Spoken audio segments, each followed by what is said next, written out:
And you want me to sit in my seat and stand idly by and allow this craziness to happen? You could come after me if you want.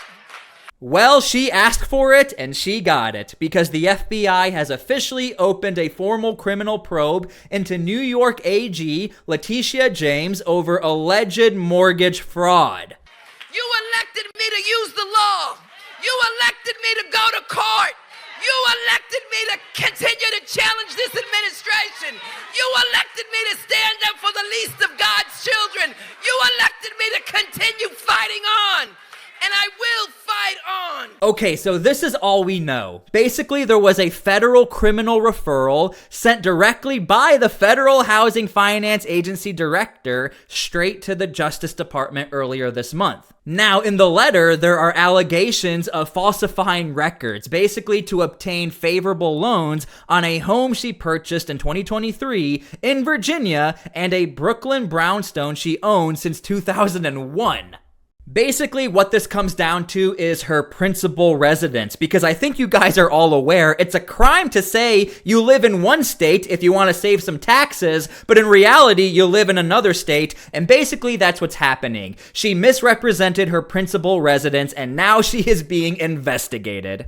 Now, make sure to leave your comments down below how you feel about all of this. Now, if you're unaware, Kash Patel, the FBI director, he's been very busy lately. Did Jeffrey Epstein hang himself, or did somebody kill him? Senator, I believe he hung himself in a cell in the Metropolitan Detention Center. Are you going to release all the information about that? Senator, we are working through that right now with the Department of Justice. When you think you'll have it done, Cash? I think in the near future, sir. Like before I die? Senator, we've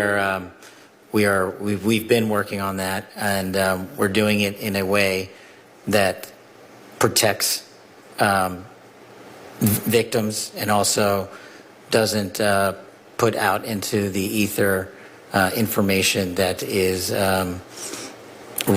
irrelevant for production of the public, such as CSAM. Thank you, Mr. Chairman.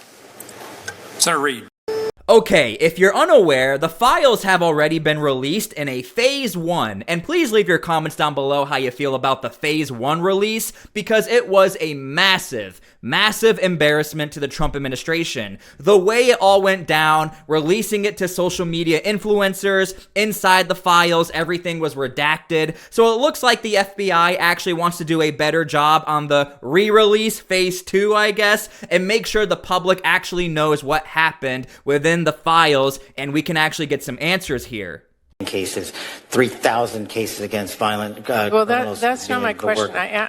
We know that you... Well, you asked if I was weaponizing the FBI, and I am not. I'm giving you the hard, concrete examples of the men and women putting handcuffs on bad people, doing harm to our children and innocent Americans. I do not see weaponization. But you have placed on leave FBI employees responsible for the investigation of January 6th. That sounds political to me. I have not placed anyone on leave who has not violated their ethical obligation or their oath to the Constitution. So if they were investigating January 6th, you believe they were violating an ethical obligation? Nope. I think the common theme here is you putting words in my mouth, and I'm not going to tolerate it, nor will the men and women of the FBI. Now, real quick, I have to give you guys some context. Just so you know, this is a Senate hearing on whether or not the Senate wants to approve the new FBI budget. Well, you did place on leave an analyst responsible for investigating Russia's meddling in the 2016 election. Is that politicization? Is that retribution? No, not if she broke the law or the ethical guidelines. I don't know which case you're talking about, but that's the standard. And we will hold ourselves inwardly accountable, and we will not be strayed from our mission because people think we are politicizing the Bureau. If you want to talk about someone who was attacked by a weaponized Bureau, you're looking at him. And now he's the director of the FBI, and he's cleaning it up. Well, I would just say to everyone who's listening that the FBI needs to be focused on its mission to keep the entire country safe. It should not be weaponized for partisan political gain. Thank you, We are. Chairman. All right, please leave your comments down below how you feel about this interaction. A lot of people are complaining this is just turning into a clown show. What is the purpose of making this so public if Democrats are going to try and attack Kash Patel about things he has no control over and talking about things that happened all the way back in 2016 as if we are living in the past, which it looks like a lot of people are. Now, here's a prime example of how Democrats love to turn this into a public showing for everybody to see. I was an impeachment manager for President Trump's second impeachment. It was a sad, solemn duty. And so I wanted to ask you about that. Mr. Patel, as you and the president continue to weaponize and investigate his perceived enemies, as you follow this blueprint, when can I, a former impeachment manager, expect the FBI at my door? Ma'am, you want to know who was targeted by a weaponized FBI? Me. You want to know how and why? Well, you want to know what I'm doing to fix it? That. Let me move on. Well, you should read the topics. book because there's no enemies list on that book. So there are you- people that violated their constitutional obligations and their duties to the American people, That's good. You and they gave were them due rightly process. called out, I'm and changing you should topics. give that book to every one of your constituents so they can read about it. I won't be doing that. All right, this is the perfect segue as far as talking about these targets, because the FBI and Kash Patel, they work very closely with ICE Deportations and Tom Homan. Here's what's going on right now, and I think you can blame Democrats for this. What's your total deportation so far? Well over 100,000. I mean, I looked at the ICE arrests. You're over 100,000 now. Yeah.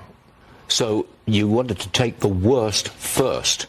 Have you gone through the worst? No, we got a long ways to go. Well, who else is left? Well, when we All the started this whole criminals thing, left? when we started this thing, it's just shy of 700,000 illegal aliens in this country with a criminal conviction or pending criminal charges. So we got a lot of work to do. I looked at the numbers the other day, just yesterday. ICE interior enforcement arrests are just below 75,000, which is 3 times more than Biden did in the same time frame when he was president. So ICE is making a lot of arrests, but there's more work to do. Now, I think you're going to find this very interesting because Democrats really think they are helping out illegal immigrants by not allowing ICE to go into the prison systems where we know there are criminals who could be deported. Now ICE will have to do this. And actually, we had a series of meetings this past week. We're going to increase the number of the operation teams. We're going to increase worksite enforcement. Because of Sanctuary Cities policy, what we're going to do with Sanctuary Cities, we're going to flood the zone. So if one agent can't arrest one bad guy in the jail, and they choose to release him in the community, it means I can send a whole team to look for him. So in Sanctuary Cities, we're going to flood the zones with agents. If we can't take them in the jail, like we should, the safety and security of a jail, then we'll go to the community and find them. And that takes a lot of people. So if we can't arrest them in the jail, we'll arrest them in the community. If we can't find them in the community, we'll arrest them at the work site. We're going to increase work site investigations too. Less agents in the jail means more agents in the communities, more agents in the work site. Let us in the jail. Let us arrest a public safety threat and the security and safety of a jail. Releasing a public safety threat back in the community is just foolish. It increases the threat of public safety. So we're going to do what we got to do to get these people off the street. I wish they let us in the jail. It'll be a lot easier, a lot more efficient, and a hell of a lot more safe. Now, get ready for this because Tom Homan is already sending ICE agents into Washington, D.C. restaurants. But this is why Democrats should be annoyed at Democrats because now, instead of allowing for ICE agents to go into the prison systems, now ICE agents are going into your restaurants and going into your community instead of just going after the violent offenders. A dozen Swanky DC restaurants just got iced, including Chef Jeff's. Who owns that? Well, that would be Nora O'Donnell's husband. Some of the other owners are getting a little nervous about the feds sniffing around. It's very concerning. The employees are very scared. We're worried about some of them not coming back to work, and just a general panic amongst the people that it affects. Trump's just doing what Biden wouldn't, keeping our country safe and stopping migrants from keeping wages low. So please leave your comments down below on who you think is to blame. Is it the Democrats who don't want to work with ICE agents, or ICE agents who want to go into the prison system and don't want to go into restaurants? Understand, this is not a good look for deportations and ICE, because at the very beginning of all of this, they said from day one, there are over 1 million plus, 1 million to 2 million illegal immigrants who already have marching orders. We don't have to go into restaurants. We don't have to go door to door. But now that's what we're seeing because Democrats will not work with ICE. My son was serving in the United States Marine Corps in the intel field. He worked for the National Security Agency. Jimmy was 21 years old. He was hit and killed riding his motorcycle by an illegal that the state of Maryland admitted they knew was illegal 5 years before he killed my son. And in that 5-year period, they'd had him in jail 5 times. He was convicted of domestic violence and put on probation, and he was illegal. Jimmy would have been 30 years old yesterday. We'll never know where he would be, what he would be doing. Last Tuesday, I was in Maryland to testify at the sentencing hearing because he re-entered again for the 3rd time. Now, this right here is a very sad and tragic story, yet this is a very common story for a lot of Americans. Where is the actual proper due process? It concerns me that you're not familiar with the core concept of due process applying to all persons as written in black and white in the Constitution. As the first public defender who's ever served at the FBI as its director, I'm more aware of due process than any predecessor in my seat. You are delineating between removal proceedings and criminal acts.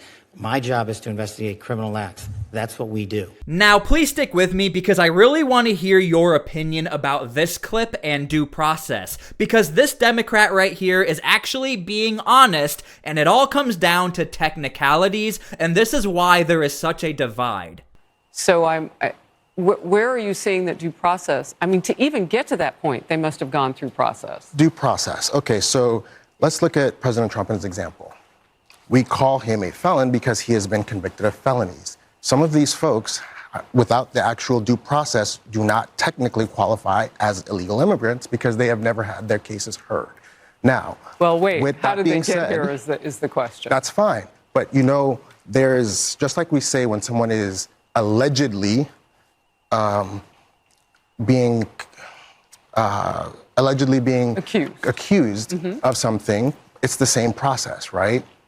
However they got here, due process is what gives them that status of being illegal or not.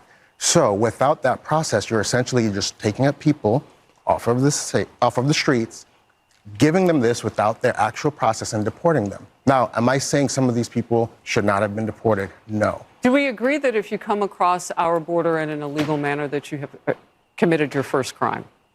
I believe you are entitled to due process. So as you could see, it all comes down to a technicality. And I'm going to be honest with you, I actually really enjoy conversations like this, being honest with the Democrat position and then trying to break it down. Because as you can see, most Democrats actually, they understand what's going on. They know somebody is an illegal immigrant, but as far as not getting your due process, we can't actually call you an illegal immigrant, as you could see. Obviously, I highly disagree, and I'm sure a lot of you also disagree. But again, I just want to highlight we can have conversations where we can disagree and have a very interesting, cordial conversation.